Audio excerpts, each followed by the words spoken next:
Airshow. How you doing, buddy? I'm doing tremendous, Steve. How are you? Well, Wild Bill Hanson's great, man. I'm out here, man. It's sun's out, the clouds are up, and that's a beautiful SNB there, flown by my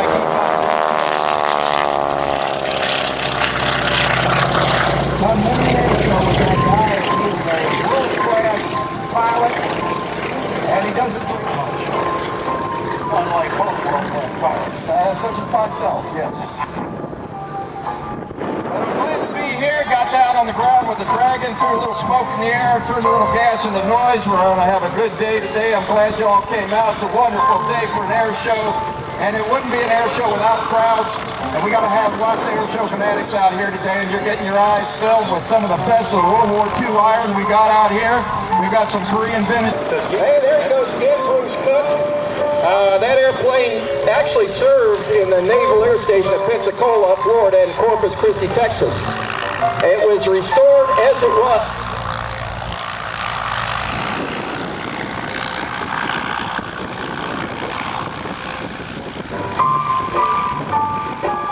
I feel like I'm in a time warp. I tell you, this is very odd. The music comes and goes. Yeah. Are we speaking from beyond? I don't know. Hello. Anyway, that airplane is a beautiful airplane. It's one of the classic trainers from World War II. You're what you call a basic trainer. Here it comes again. Look off to the left there with the smoke on. Isn't that a beautiful sight? Makes old Wild Bill's liver quiver. I was telling everybody earlier that smoke oil makes a marvelous mosquito repellent.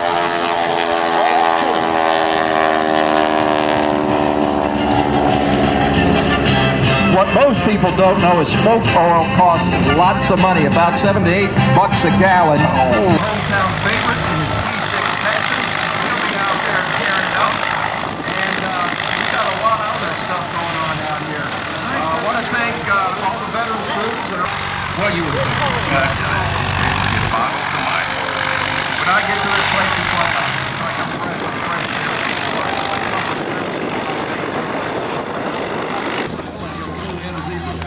All right. Well, if you would do me a favor, after you fly, can you come back and talk to me some more? I appreciate it. Thanks very much. Ladies and gentlemen, Mr. Larry Kelly, Panchito's pilot.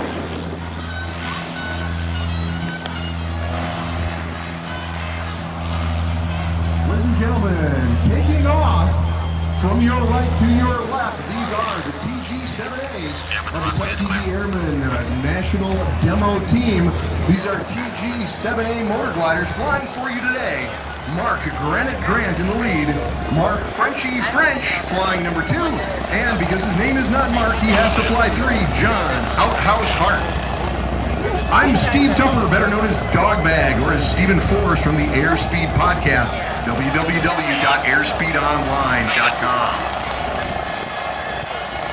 Ladies and gents, you are looking at the only formation demo team in North America that is composed of gliders. There is no such thing other than these guys as a formation team of gliders. These are the only 3 fast card holders. That's a card you've got to have in order to fly formation in waivered airspace.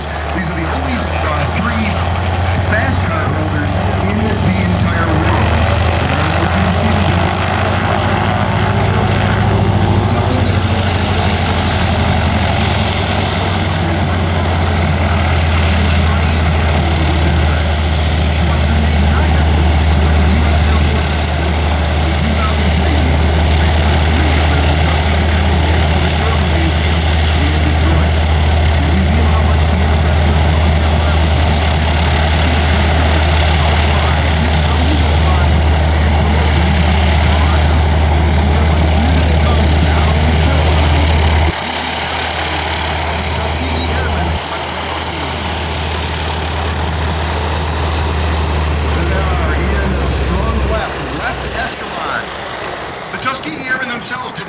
TG-7As during their active duty service. The TG-7A is a product of the Air Force Academy's flight training programs from the 1980s. Well after World War II and well after most Tuskegee Airmen had retired from military service. But each of the aircraft bears the names of 2 of the Tuskegee Airmen, and several Tuskegee Airmen do fly these aircraft. Although the Airshow team members take great pride in flying the TG-7As for audiences like you and promoting the museum's programs, their proudest duty is as serving as co-pilots and safety pilots for the Tuskegee Airmen when they fly the TG-7As. The other nice thing about these aircraft, ladies and gentlemen, is they cruise about 85 knots, 80 to 85 knots. On the way over here yesterday, we experienced three bird strikes, all from behind. Here come the Tuskegees again over Airshow Center. Take a look at that wingspan, 59.5 feet. That aircraft is a Piper Tomahawk, firewall forward, and then 59.5 feet of long-wing Frankenglider behind. Like I said, Schweitzer made a few of them, and only 6 remain flying in the U.S. today. You are looking at fully half of that fleet. All right, here comes a maneuver called the Lazy 8. That's right, you pop the nose up, you let it go to slow down, you put the nose through the horizon, and it's a great opportunity to show off that huge wingspan of the TG-7A. This is in the glider category. I know they look like airplanes, I know they have props on the front of it, but they are not airplanes, they are gliders. So in order to fly these things, I had to go get a completely different rating, take a completely different check ride. You can, and in fact the team does, shut down the engine and fly these things as the gliders they are. The Tuskegees are through the first full Lazy 8 in the routine. The TG-7A is 27.5 feet long, a little over 8 feet tall at the tail, and almost 60 feet, that's 59.5 feet of wingspan. Max gross weight is a TG-7A, he or she sits in the right. The idea being with the Air Force that you have the stick in the right hand and the power in the left, and the power is in the center. Thus, the pilot in command sits in the right seat. So there's the third half Lazy 8. Aircraft are now going to come back to show center and show you something called the gaggle climb. These things get operated a lot as gliders. At the Air Force Academy, they were landing trainers. That's right. In a glider, you tend to get towed up by an aircraft, or you've got a ground launch or whatnot, and then you soar around for as long as you can, actually a long time on a day like today, and then you get to land. You might get a landing every couple of hours. With TG-7A, you were able to take a cadet, put the cadet in the right seat, and get the cadet so that he or she could land the glider. You get around the pattern 10 or 12 times an hour in this thing.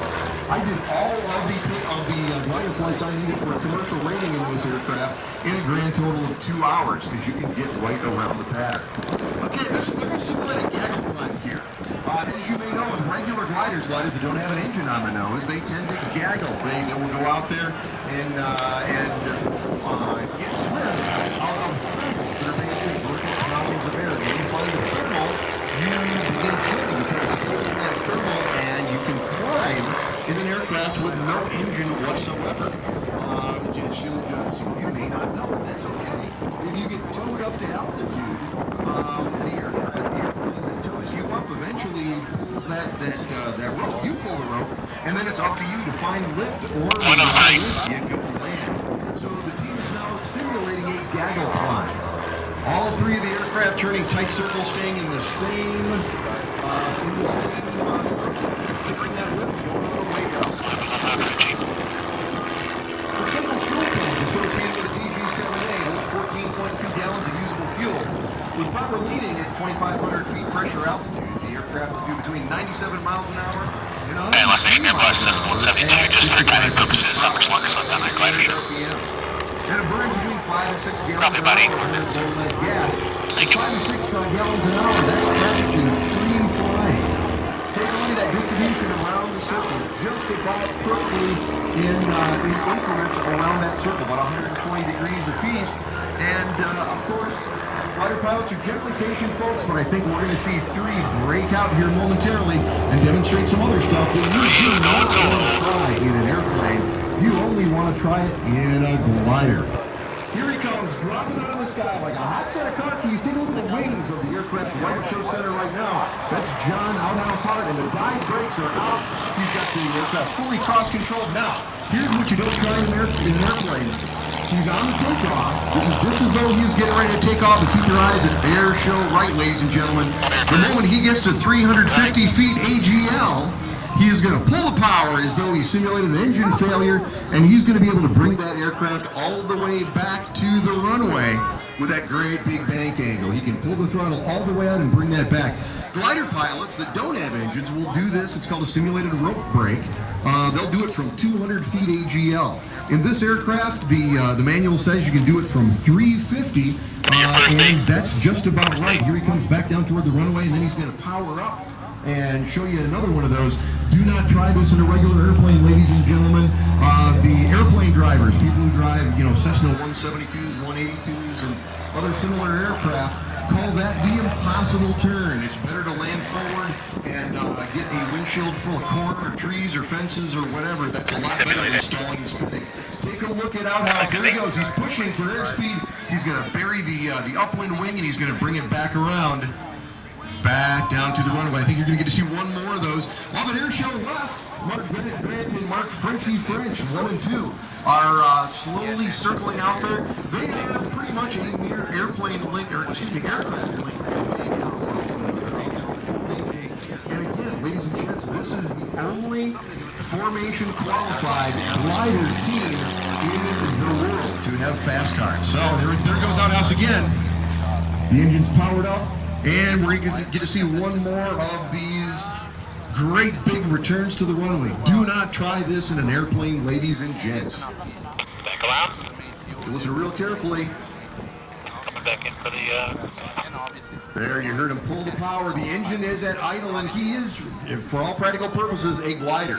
You must be able to do this on your FAA check ride if you want to be a glider pilot. It's an amazing thing. So here come 1 and 2 back down the runway. I think we're going to get a head-on pass out of this. Lead and 2, bringing it back in, pointing right at Outhouse. And here comes 3, ladies and gentlemen, the opposing pass.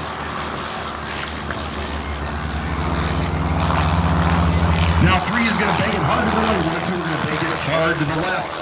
And they're all going to turn about 135 degrees and do a rejoin.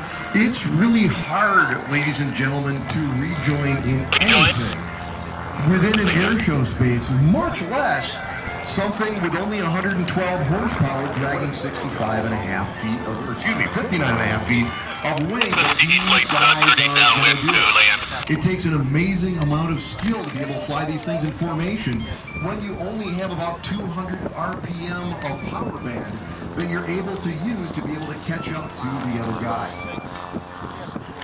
Now, when you're out of power, when you don't have a lot of power in these gliders, one of the most important things is geometry.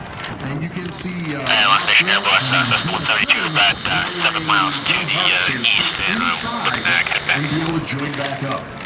Okay, sir, come on in, enter a downwind, and let me know when you're there. Okay, folks, the TG-7As are now on a downwind. You're going to see them fly out for a little ways. They're going to turn right and fly what's called a base, and then they're going to turn in for final. I want you to watch this landing very, very carefully. It is not done by any other air show team of which I am aware. It is going to be the stacked landing. We used to call it the leapfrog. Called the stacked landing. Here they come in, ladies and gentlemen. What you're going to see is 1 is going to land, and then 2 is going to land over lead, and then 3 is going to land over 2. Watch the wings, ladies and gentlemen. Mark Grant has the dive brakes out, and he is cross-controlled. He is dropping out of the sky like a bag full of hammers. Everybody has the power pulled out. They are full of gliders at this point with the props windmilling. 1 is just about down. Here comes 2, bringing it over the top. And 3. 2 is going to fully deploy the dive brakes and get stopped. And here comes 3, just gliding over. Ladies and gentlemen, that is the stacked landing. You won't see that in any aircraft of any kind anywhere else in North America. You got.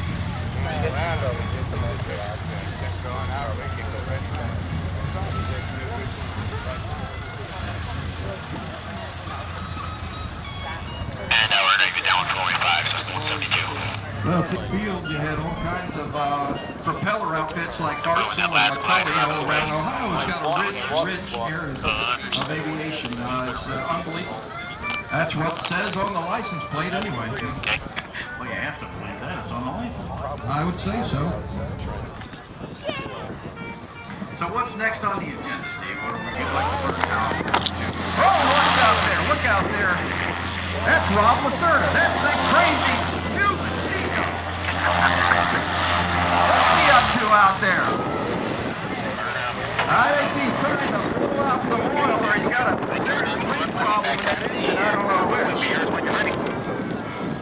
All right. Well, I'll tell you something, folks. Rob Tico Lacerda, known him a long time. When he's not flying this thing, he's flying the heavy iron for one of those freighters out there. He's flown the DC-8, the 767, and but his heart is right there in that red Magnum Express pit. Because that's a killer machine right there, buddy. That is the plane to die for. 360 horse. Boost. Got a big old prop called the claw. Why is it called the Claw? Because when it climbs, it claws its way right up the sky.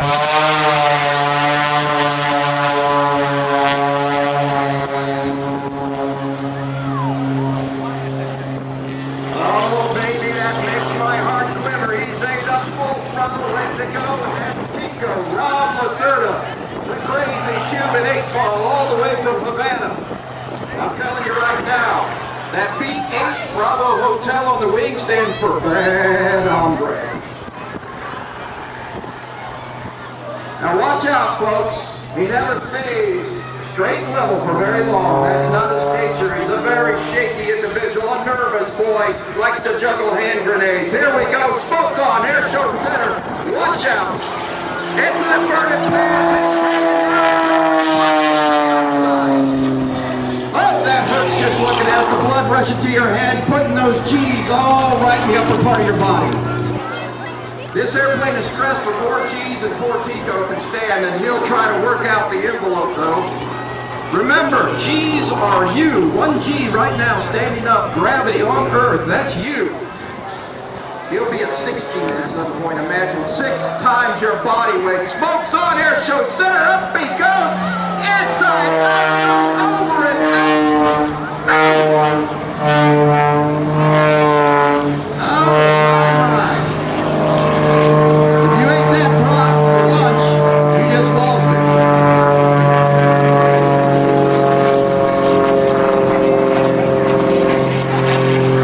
Coming back around from the right to the left, Airshow center. The crazy Cuban 8-ball. My man. As he pushes that nose down and runs that throttle all the way up, that plane's going to rack up to close to 180 as fast as he can get it, and here it goes.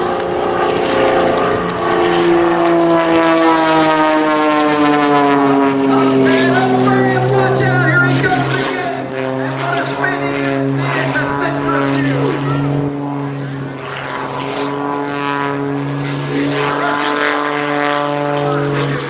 Stoned on vodka.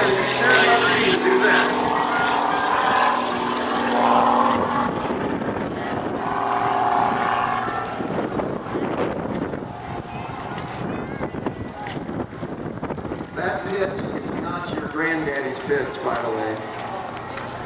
It's not what Curtis Pitts envisioned when he first made that airplane for young Betty Skelton. She was actually the girl that became an aerobatic phenomenon. And watch out, here it comes. Look high to the left. He's gaining some altitude, because altitude's your savior in this business. He rolls it over the top and holds it on the knife edge. Up he goes like an elevator ride. Watch out. He's gone the 4-point to the top. Oh, look at that beautiful blue. Outstanding. Now watch as he pulls skyward toward the sun.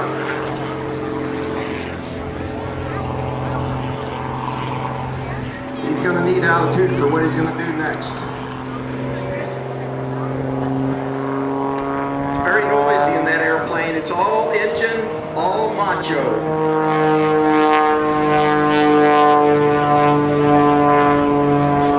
Oh yeah.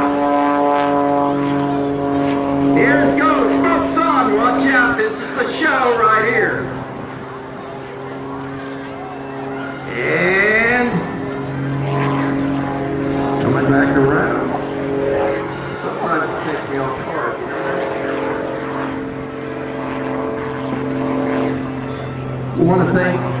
Tico is dedicating his performance today to all the veterans from all over, all the services.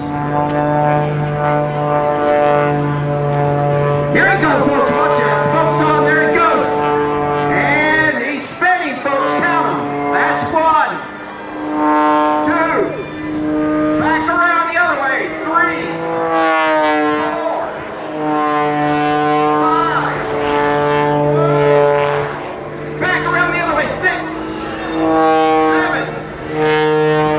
Back around the other way. 8,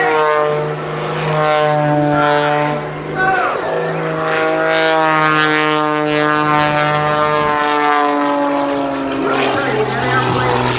Smoke on is in the cockpit with you. Oh, look at that. Corkscrew right at the top.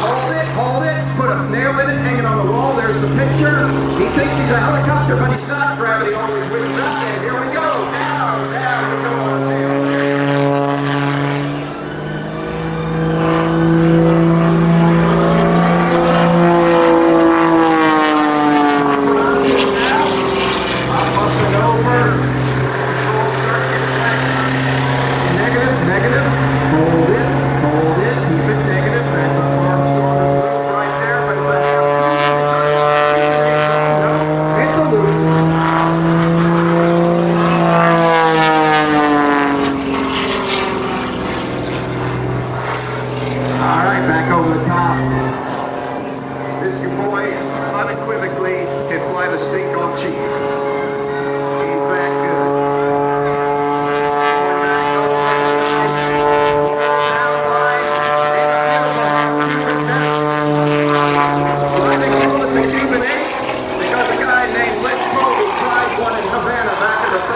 Bombed out of a loop, just like we saw, and it became the XVII because he convinced everybody that he could do it. Like a pilot, they all died.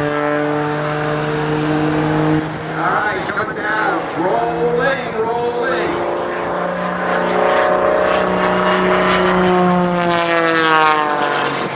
And the signature move is the XVII as he pulls it back over, but no, he decides once again to hang it right there and kick it straight down. Oh, no! He's on his back, he's on his side. There we go.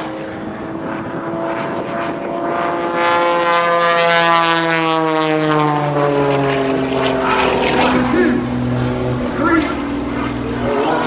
Fast 4-point roll. Fast as you're going to get.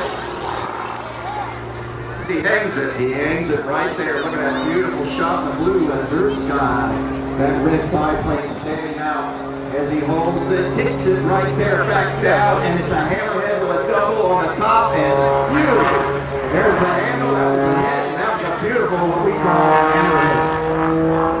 Hit, center, the XVII balls on, the smoke's on, and here we go.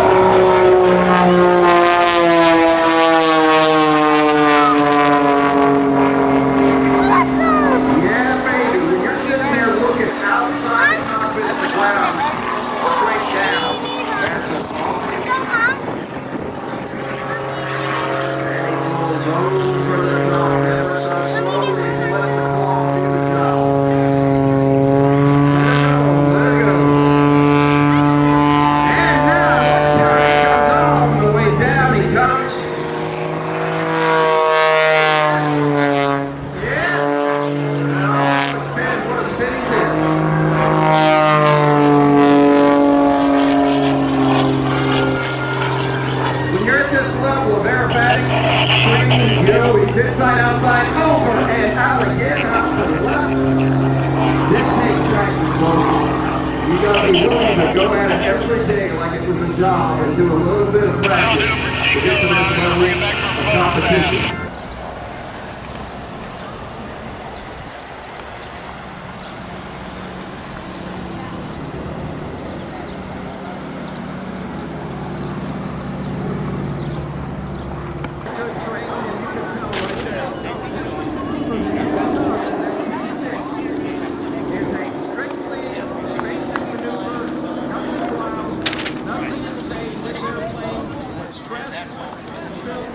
Trained pilots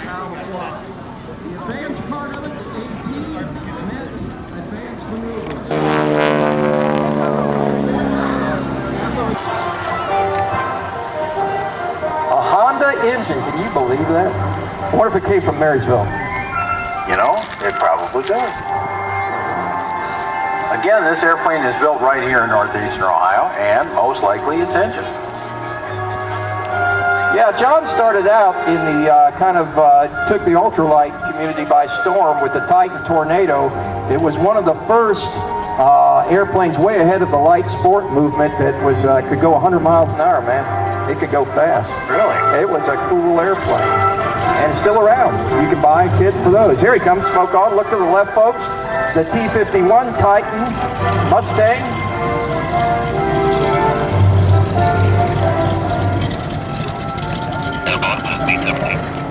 Yeah, here he comes again. Take a good look, folks. He's going to give you another nice look at that. Look at this.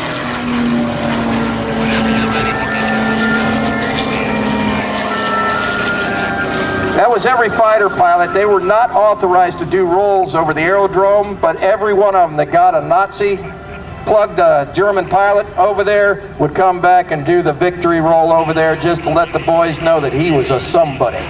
From 100 feet away, it looks like a Mustang. Until you're up standing next to it, then you realize that it's, half scale. Here he comes again, smoke on, right, Airshow center, coming right to left.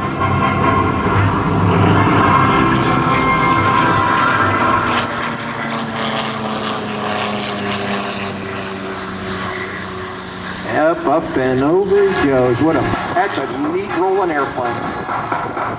Hey, somebody ought to build like Messerschmitt. He was looking at doing Focke-Wulf. And Focke-Wulf, yeah. He was looking at doing a Focke-Wulf 190. So that's the original man cave. There we go. And we're going to pull for nice victory roll again. Yes, sirree, right over the top. Now the black and white stripes are what we call invasion stripes. Why do we call them that, TJ? Well, we call them invasion stripes because it was mandated by the Air Force, actually the Army Air Corps at the time, in order to differentiate our aircraft from anybody else's who might be flying during the invasion. They were to paint 3 black and white stripes on the side of the aircraft. And as I remember right, they didn't do a nice job like we did with masking tape. They went out there with a whitewash brush and broom and just broomed the paint on. Absolutely. They were shoddy and they sprayed paint all over the place, but it achieved the goal. It was easy to tell which were Allied airplanes and which were not. All right.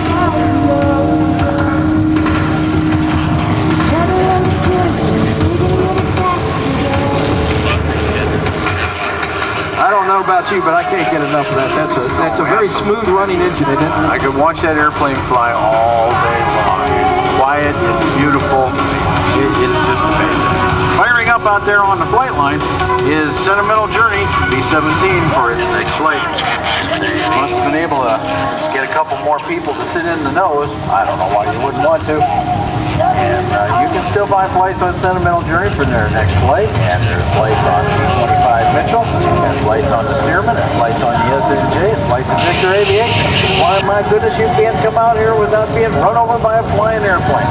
So come on down, buy yourself an airplane ride, and enjoy the day. Remember, folks, as you walk around the air show, there's no smoking anywhere on the airdrome. If you have to absolutely fire one up, you can go outside the front gate at the west end. And please pay attention to any instructions given you by the men in the orange shirts.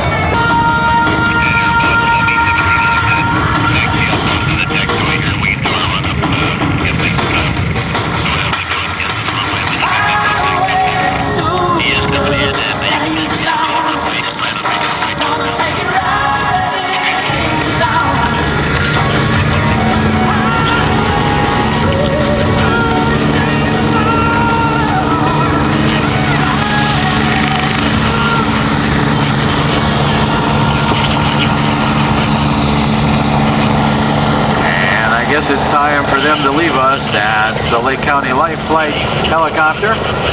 They have to be on their way. I'd like to thank them very much for coming out and participating in today's show. They provide a fantastic public service for all of us.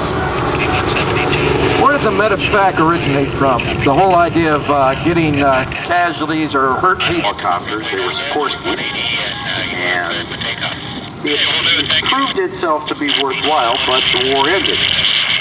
And so there was really no place for it to go, and then all of a sudden 5 years later, along comes Korea, and the concept had been proven in the Pacific and was taken to its next step in Korea.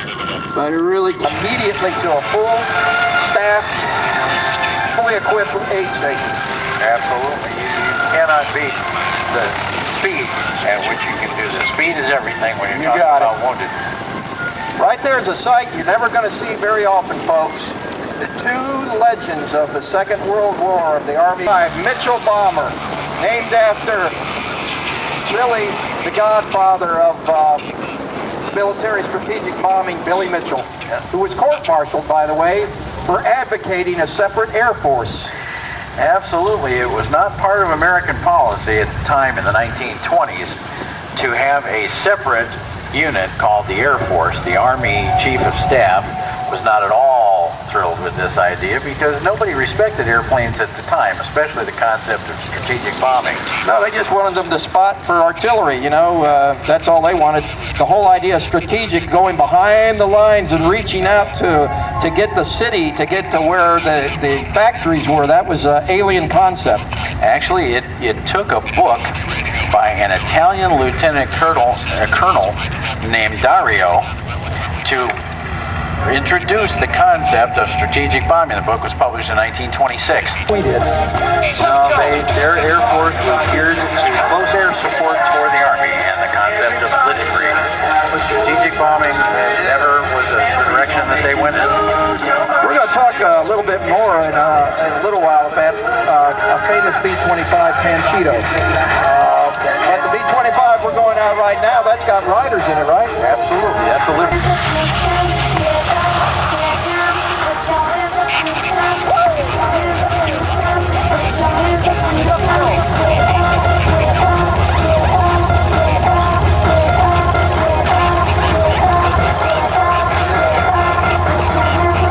All right, that B-17, wasn't that a sight? Can you imagine somewhere out in the English coast, thousands of those airplanes leaving, heading for the English, going directly to Berlin.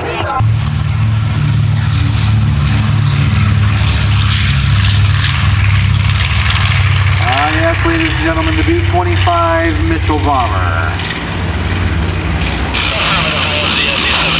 A unique time just at the end of the war that nobody ever really remembers because of the war had ended. Everybody was trying to get on with their life, return to peacetime pursuits. But the Berlin airlift, that was a pretty special thing. Why? Well, the Russians decided one afternoon that they were going to cut all Allied communication with the city of Berlin. There had been 3 air corridors and 3 ground corridors that they were using to bring airplanes and all the supplies and everything else into the city of Berlin, West Berlin.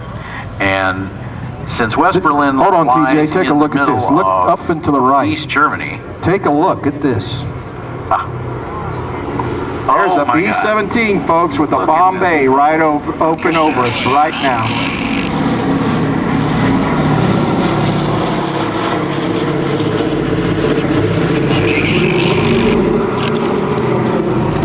Now, don't get the idea that was the bombing altitude in World War II. They were at 25 to 30,000 feet on oxygen in an airplane that the interior temperature was minus 40 degrees, wearing sheep wool suits, electrically heated if they were lucky. If the bomb bay doors are open on this one, the Mitchell bomber, medium bomber, didn't fly or bomb from quite as high as the B-17. Yeah, they use this for low level, a lot of it. They also put a hard nose on it with a lot of machine guns. Yep, he's got his bomb bay open, he just got hit.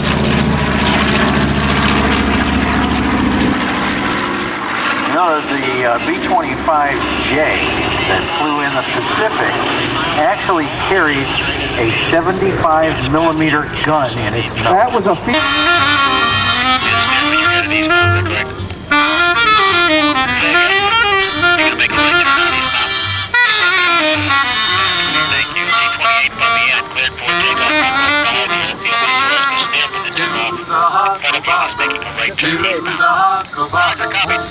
If you don't know how to do it, man, you're out of luck. Shove your partner around, then you hunch your back. Start a little movement in your sacroiliac. Wiggle like a eel, wild like a duck. That's a T-28 Trojan, U.S. Navy, and it's flown by my good friend, Berlin the Brick McIntosh. He's thick as a brick and as stubborn as a mule, but he loves that big old airplane that shoots him well. Mac's a Navy veteran, having served on 2 aircraft carriers. And that airplane right now, we saw the T-6 Texan. When the Navy and Air Force got this, that was a step up. That was a replacement for the T-6. One beast of a airplane, fast and noisy.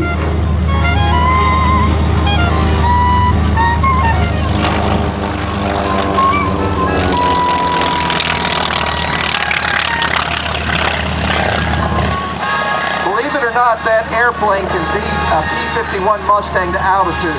It looks clunky, but it's got power. On a get-out climb, it can outclimb a P-51. It can't outcruise it, but it can outclimb it. They were used in the Philippines prominently in the 1980s as dive bombers by rebel military forces.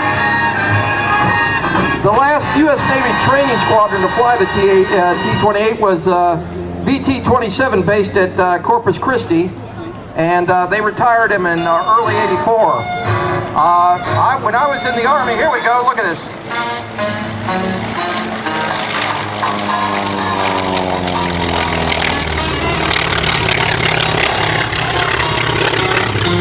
That thing sucks down 55 gallons an hour. Do you think you pay the fuel bill on it? I think not. That, I'm figuring that avgas is going for about 6 plus right now, $6 bucks plus a gallon. That's some serious change going through. Here he comes again, Berlin McIntosh. He's quite an aerobatic pilot too. He's built airplanes. I think he's built something like, I don't know, 10, 15 airplanes. He helps me keep the Dragon alive.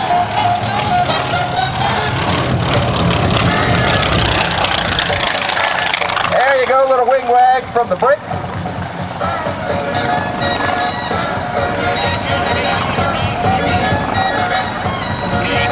That is an 1,820 cubic inch single row, 1,425 horsepower engine up there.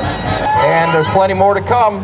We got plenty to eat here, plenty of stuff to buy. Check out the tent down here for the United States Aviation Museum. You can get every kind of aviation t-shirt you like. I see F-14 t-shirts, I see P-61 Black Widow shirts, 130 shirts, I see them all. If you want something that's related to aviation, we got it down here. Also, the Spirit of Freedom over here, the C-54, is allowing people to take a tour of a historic airplane representative of the Berlin Airlift right here at Lost Nation Airport, Willoughby, Ohio. Around the show, please pay attention to any instructions given you by the Flightline Airshow safety team, the men in the orange shirts. Their job is to keep both you and the aircraft safe and sound. And coming into the pattern now from the left, the beautiful B-17 Boeing bomber, The Sentimental Journey.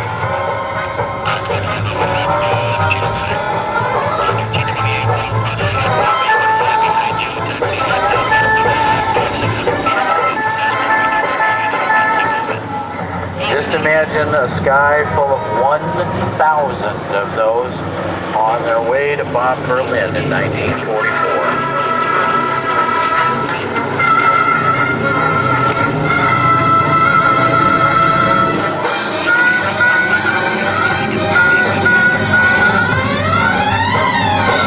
Don't forget it. You can buy rides in airplanes today at the show. There's 5 different airplanes giving rides. B-17, B-25, SNJ, Stearman, and Vector Aviation. Vector Aviation folks are also selling flying lessons.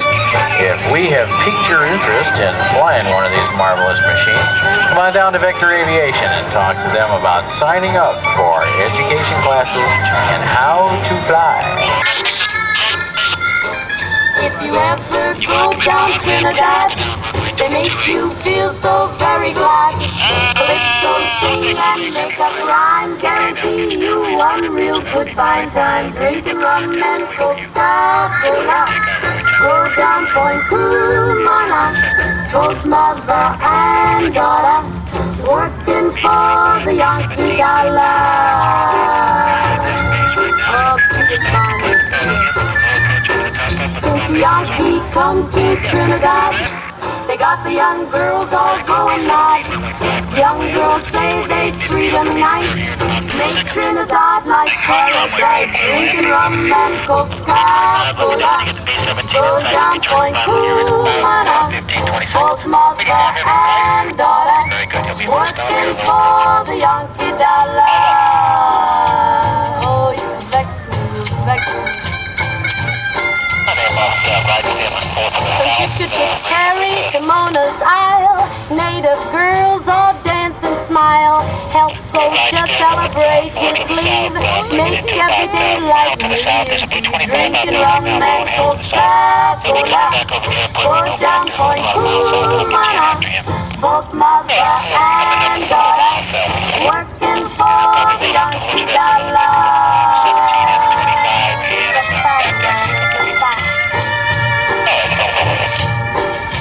In old Trinidad I also fear the situation is mighty queer. Like the Yankee girl one made a swoon when she heard her bingle croon. Drinking rum and Coca-Cola, go down Point Cumana, both mother and daughter, working for the Yankee dollar.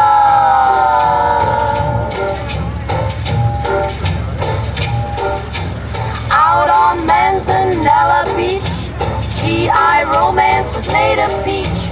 All night long make tropic love, next day sit in hot sun and cool off. Drinking rum and Coca-Cola, go down Point Cumana, both mother and daughter, working for the Yankee dollar.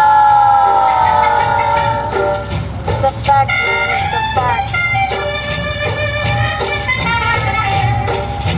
Rum and Coca-Cola, rum and Coca-Cola, working for the Yankee dollar.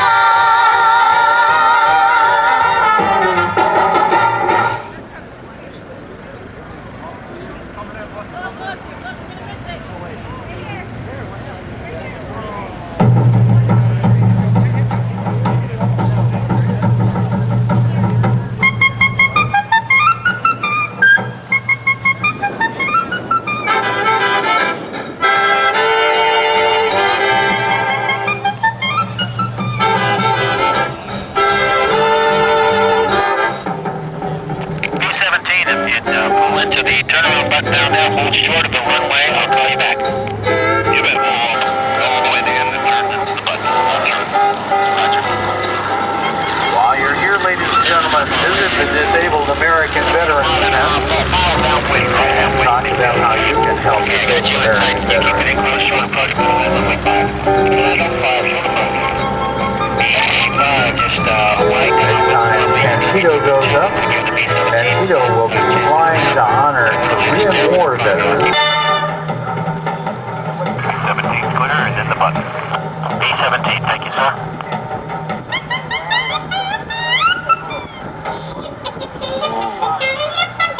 B-25, clear to land runway 5. Clear to land 5, thank you. B-25.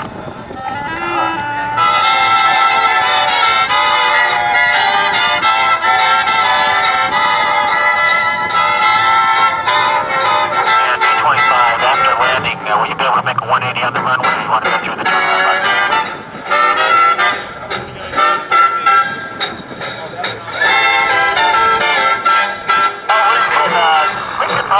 Yeah, we'll go to the end.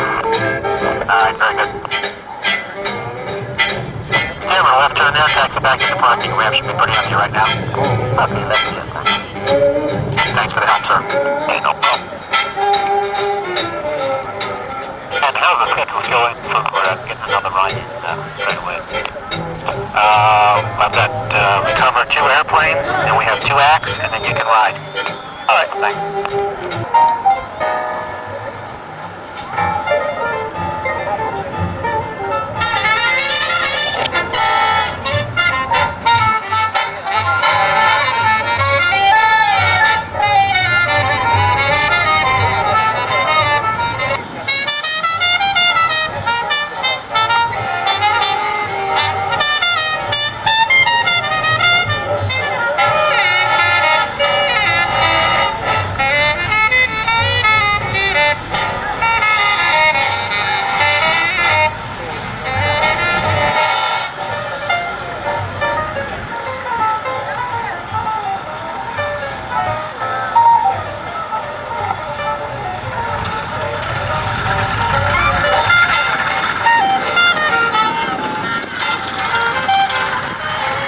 Ladies and gentlemen, firing up is Panchito for its Korean War Veterans Honor Flight.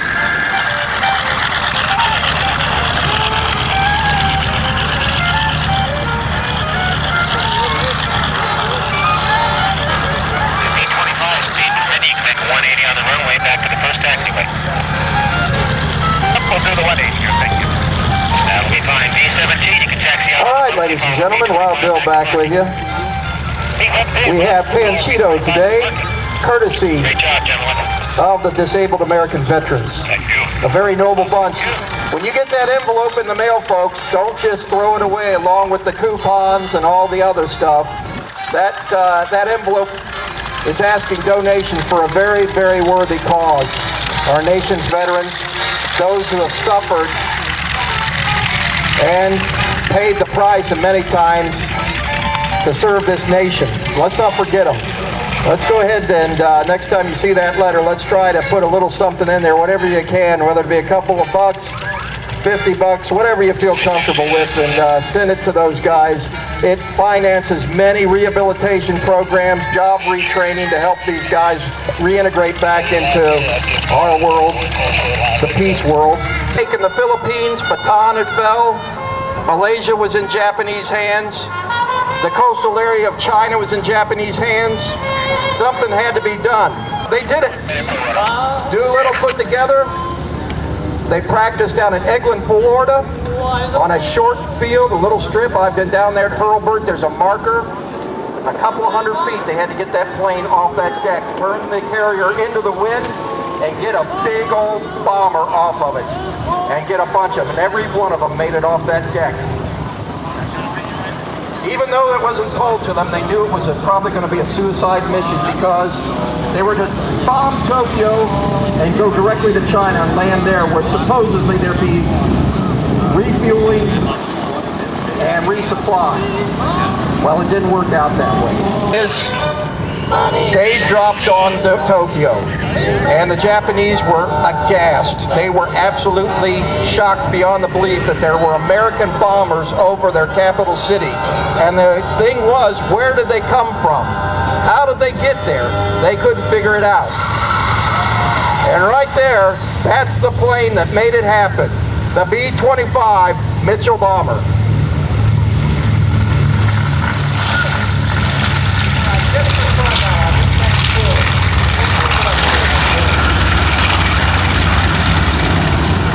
When the planes took off from the carriers, they were gutted and stripped of everything, including the tail guns. There was too much weight. So what they did is they took 2 broomsticks, painted them flat black, stuck them in the tail, hoping the Japanese fighters might think they were real. Fortunate for the Americans is the Japanese fighters never came up to attack them because they couldn't believe that those were American airplanes. They thought they were Japanese Air Force airplanes. They were totally blown away too. They had no idea. The element of surprise was totally on Doolittle's side. Unfortunately, nobody successfully landed except one airplane which landed in Russia. Go figure. And they were in prison there for most of the war. We had one crew that was shot down that had to put down. They were captured by the Japanese, and they were killed, executed.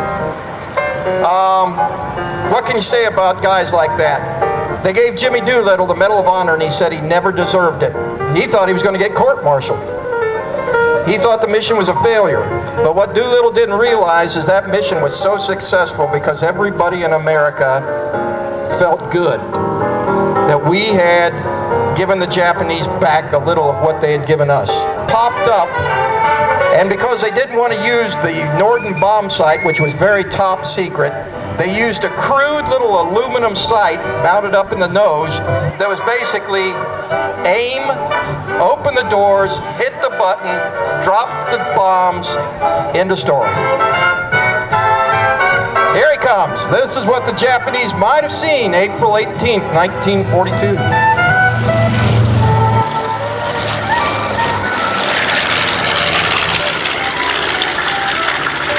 See how fast those bomb bay doors open and close? That was one of the nice things on the B-25. Guys in the pilot seat, radio operator, you were pretty much on your own. You were cut off from a lot of people. If something happened, it was very difficult to get out of that airplane and bail out. Here he comes again, second pass. He's going to show you the business side of the bomber.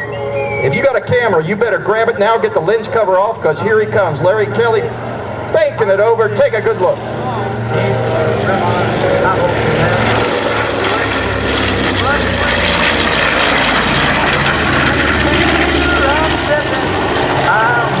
When that plane gets on the ground, look at those bombs.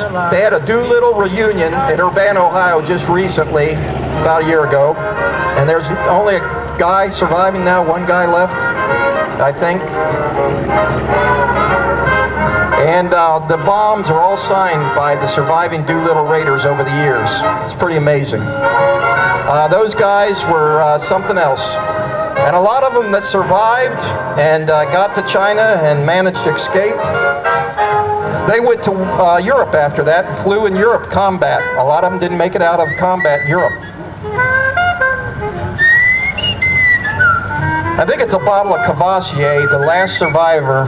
They'd have a reunion every year because Doolittle always told them in China, if we make it through this, boys, I'm going to throw you a party like you never saw before. And they had one bottle of Cavassier in glasses. Here we come. This is a strafing pass.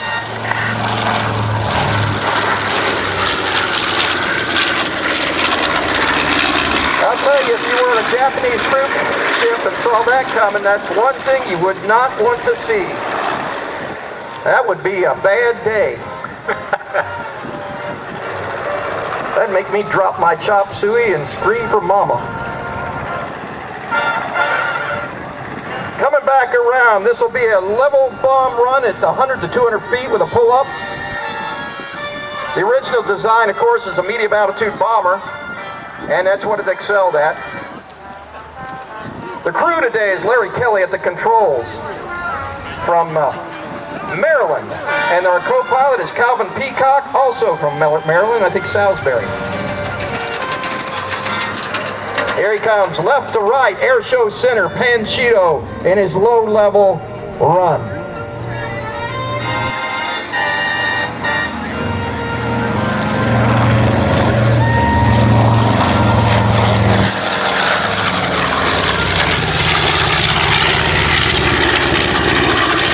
That is one of the finest restored B-25s out there.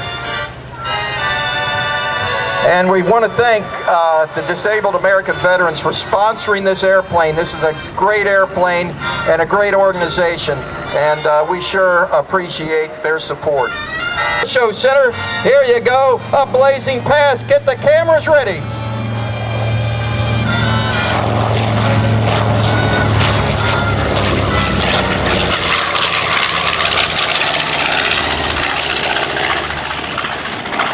You can remember when you first kissed your girlfriend, you first married your wife, and the first time you had your kid, but you'll always remember a ride in a B-25 right there, buddy. That's right. You know it's on.